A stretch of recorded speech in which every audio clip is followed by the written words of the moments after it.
Subscribe us! No, didn't work. You're not gonna subscribe? Okay, at least I tried. This is probably why I failed out of Hogwarts. This is really hard, actually. Ah! My Slytherin is falling down.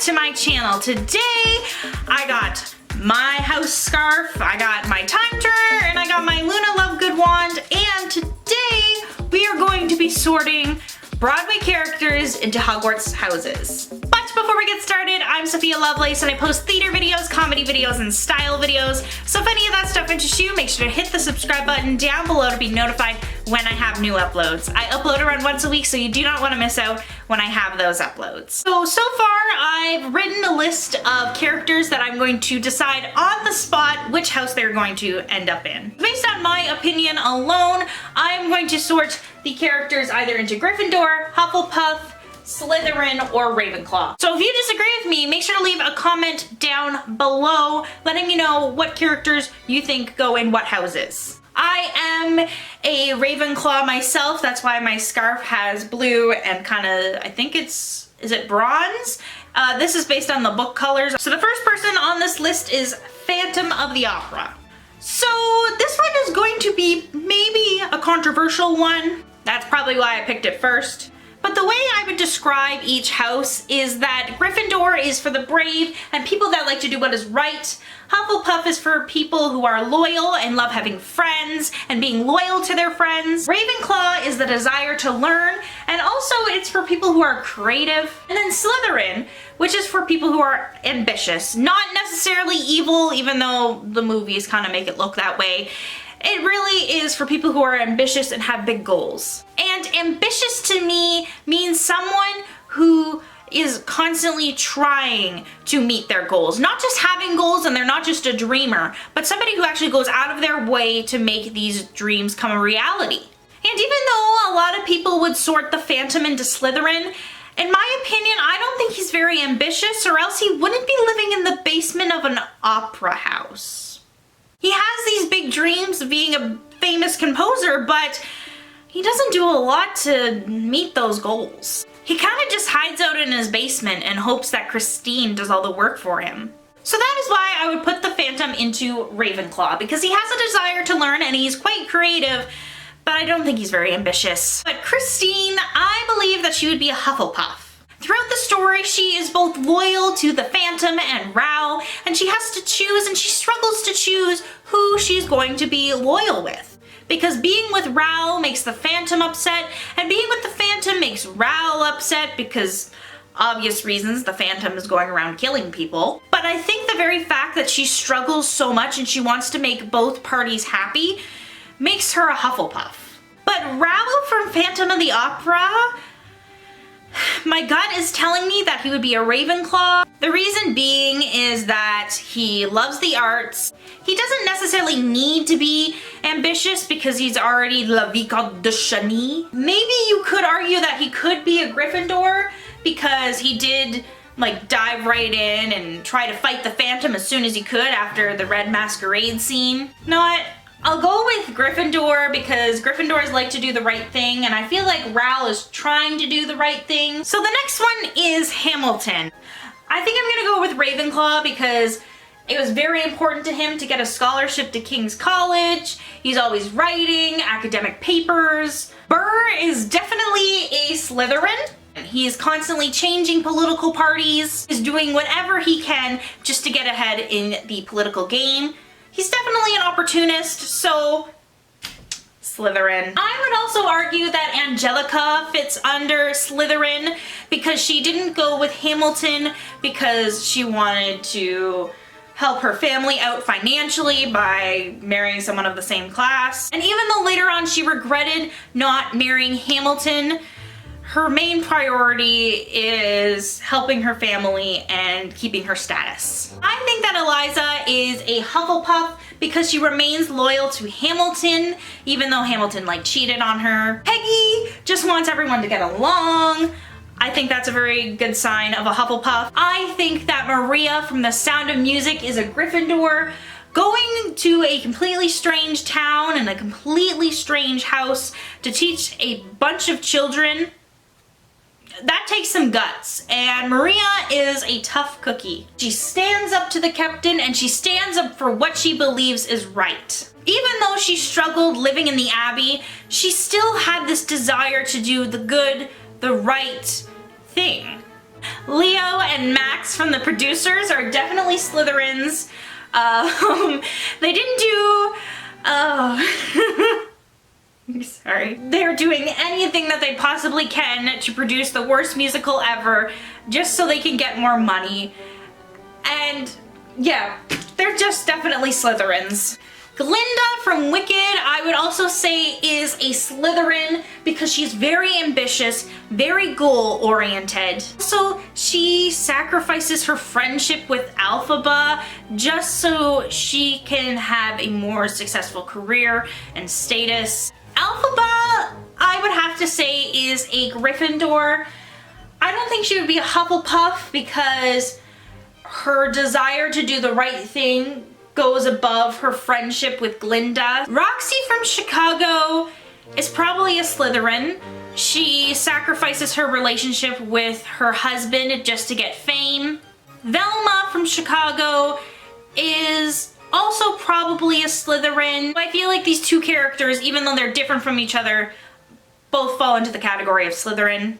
Elle Woods, I would definitely put under Ravenclaw. Even though at the beginning her goals to learn and become more of an academic are based on her wanting to get Warner back, she still wants to learn after that. Mitch Forrester from Legally Blonde, I would have to say, is a Ravenclaw because he's very passionate about learning and about the law, and that's why I think him and Elle make a great pair. Also, has anyone else noticed that Elle's last name is Woods and Emmett's last name is Forrester?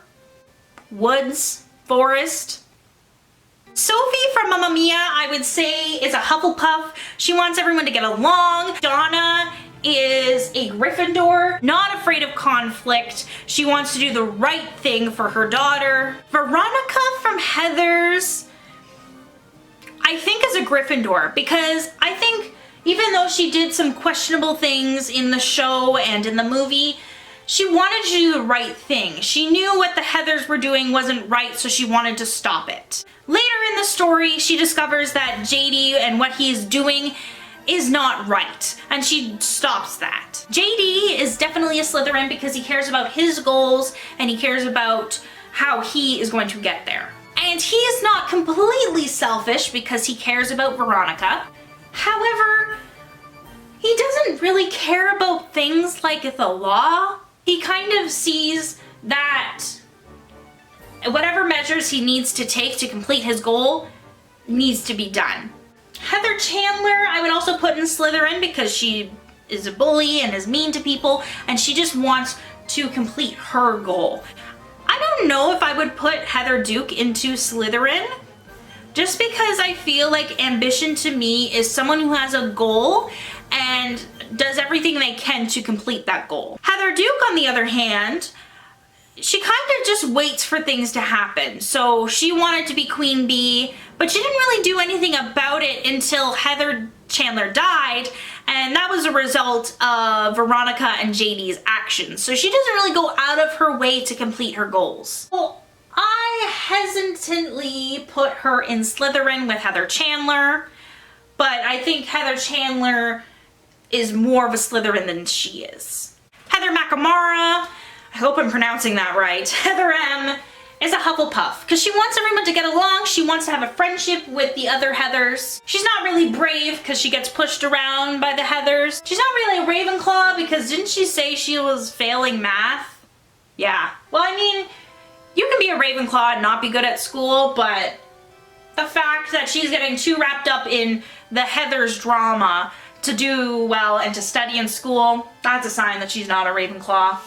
And she's not a Slytherin because she's not ambitious, she just follows the group around. Annie from Little Orphan Annie is a Gryffindor. She wants to do the right thing, she wants to do the good thing. There is also a lot of scenes in the story that require bravery because they're difficult challenges for someone that age to overcome. The King of Siam from The King and I definitely think he's a Ravenclaw. He has a desire to learn about Western cultures and ideas. He's constantly reading and asking questions. And I believe that Anna, who is also in The King and I, is also a Ravenclaw. And I think that's why they clash so much and they argue so much. Because have you ever seen two Ravenclaws fight about fandoms or scientific theories? They always fight like that because they are so passionate about knowledge and understanding the world. Anna from Frozen, you could argue, is a Hufflepuff because she loves people. She has loyalty to Hans until the very last minute when she recognizes that she can't be loyal to him anymore. But I think the very fact that she changes that opinion when she has to, even though it's hard, shows that she's a Gryffindor.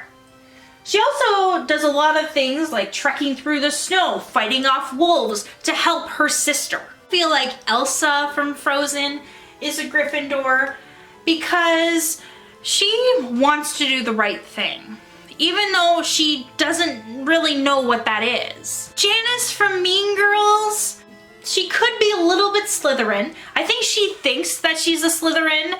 I feel like she's that kind of person in high school who would be like, oh my god, I'm such a Slytherin. I think she's probably a Gryffindor because she wants to do the right thing. She knows what the plastics are doing is not right and not good. And even in my opinion, I don't think what they did, Janice, Damien, and Caddy, I don't think what they did was very good either. Getting revenge on Regina, but I feel like their heart is in the right place. I think Damien is a little bit of a Gryffindor too, but I don't think 100% because he kind of follows what Janice wants to do. Janice is the person who's like, yes, we're gonna do this. She's probably like the most brave of the group. And he just kind of follows along because he believes in what Janice is doing. So I think that makes him more of a Hufflepuff because he wants to have a friendship with Caddy and Janice, and he's very loyal.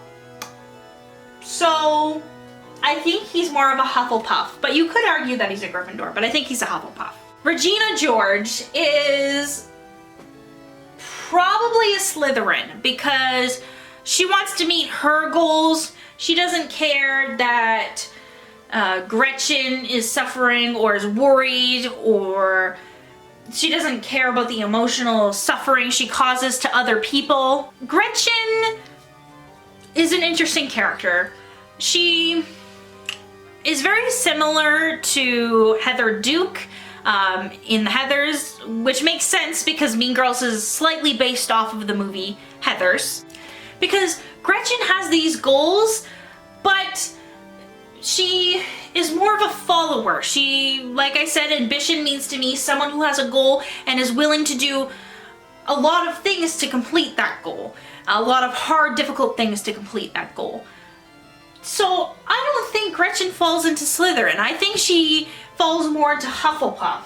She wants to be friends with Regina. She wants to be friends with Caddy. She tells Caddy that some of Regina's secrets, maybe out of rage, maybe out of a little split-second anger, but still she's trying to form relationships with people and she's struggling and she doesn't always make the right decision, but I think that's because she's a teenager. Karen, I also think she is a Hufflepuff because she just follows the group, not really paying attention, not really thinking about what is the right thing.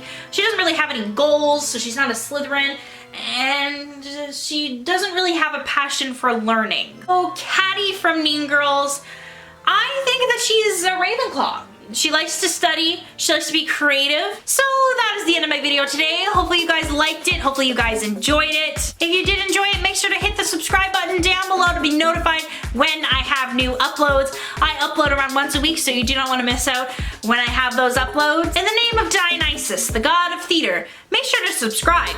You wouldn't want to make Willie Shakes upset, would you? Or Harry Potter upset in this case. And I think that's it for today.